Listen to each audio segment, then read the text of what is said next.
जम्मू कश्मीर के राजौरी में नवीं जमात के तालिब इल्म मोहम्मद यासिर ने 2 दहाइयों के बाद सब जूनियर नेशनल बॉक्सिंग चैंपियनशिप में गोल्ड मेडल जीतकर एक तारीख रकम कर दी है। इस मौके पर मोहम्मद यासिर के कोच इश्तियाक मलिक ने वजीर आजम मोदी का शुक्रिया अदा किया, जिन्होंने खेलो इंडिया जैसी स्कीम्स लाई जिससे बच्चों को बेहतर करने में मदद मिली है। इन्होंने कहा कि मैं वजीर आजम से अपील करता हूं कि वो ऐसी मजीद स्कीम्स लाएं ताकि बासलाहियत बच्चों को आगे बढ़ने में मदद मिले।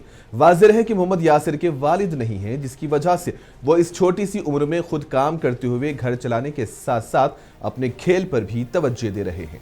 महबूब भी है, सैल भी है और नुमान भी है। ये 3 स्टूडेंट थे, इनका मैं खाना बनाता था। 2500 रुपये देते थे, कभी कभी एक्स्ट्रा भी दे देते थे और महीना होता नहीं था, ये पहले पे दे देते थे। इन्होंने भी मुझे बड़ी सपोर्ट की। अभी मैं 9th क्लास में हूँ, लेकिन मेरी मॉम बोलते थे अगर पढ़ता नहीं तो काम कर। उसके बाद आज मेरा नेशनल में गोल्ड। गर्व होता है, मेरे को भी प्राइड महसूस होता है कि मैं इस स्कीम का एक हिस्सा हूँ और मैं इनकी ज़िंदगी का एक हिस्सा बन चुका हूँ, इन बच्चों की ज़िंदगी का। और मेरे को ये मौका मिल रहा है कि घर घर में जाके बच्चे ऐसे टैलेंटेड निकालने का और उनको आगे बढ़ाने का। इससे अच्छी मेरे को लगता है आज तक कोई स्कीम नहीं है और ऐसी और स्कीमें आनी चाहिए ताकि इन जैसे बच्चों को और आगे उठाया जाए।